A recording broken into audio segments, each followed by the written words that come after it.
Ita vai representar Aruba para promover viajar de festival vallenato.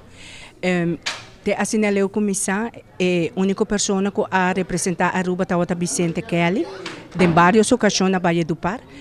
Atualmente, agora que na AMI, lo trabalho é de dois, mas lo meta pessoa feminina que para promover viajar vai representar Aruba em festival assim aqui. É festival puro gente mulher.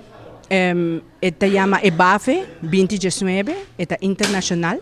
Também tem 19 países internacional que vai representar no país.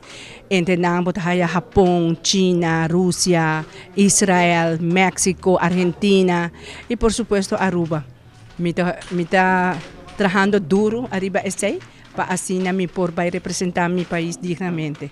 Eu quero remarcar arriba esse aqui, dorco é festival da puro gente mulher. É acordeoneira que vai junto comigo, acordeoneira que de Maicao.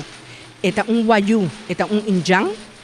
E sempre ela representa seu folclore, com seu traje de wayu.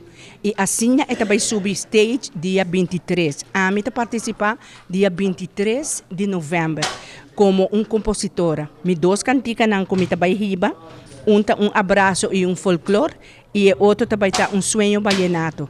Eta dois canticas que a mim acompanhei. Logicamente, com a ajuda de outro gente na direita, letra, na cultura, e a melodia, está acordeoneiro atualmente na Aruba, é colombiano, seu nome é Yu Soto. Ela rinca profissionalmente a melodia de minha cantica. E me senti me hopi bom, porque a melodia que não apone, e me seguro que lo me vai fazer tremendo trabalho com a cantica. E voral com a mensagem que a cantica nandimi está ribando, transmitindo dentro do festival. É folclore, é dois países diferentes, dois tipos de folclore, mas dia e noite é dois países que unem em solo folclore. Já que não, sempre me avisa de princípio, me mestre o pueblo para me dar o sostén moral. O sostén moral do pueblo é muito importante. E cada viagem que me publicar algo de Eva Fé arriba no Facebook, me dá assim um bom comentário. Me dá contento de isso. Me espera que o pueblo de Aruba apoie-me, para me não fazer para mim, me fazer para meu país.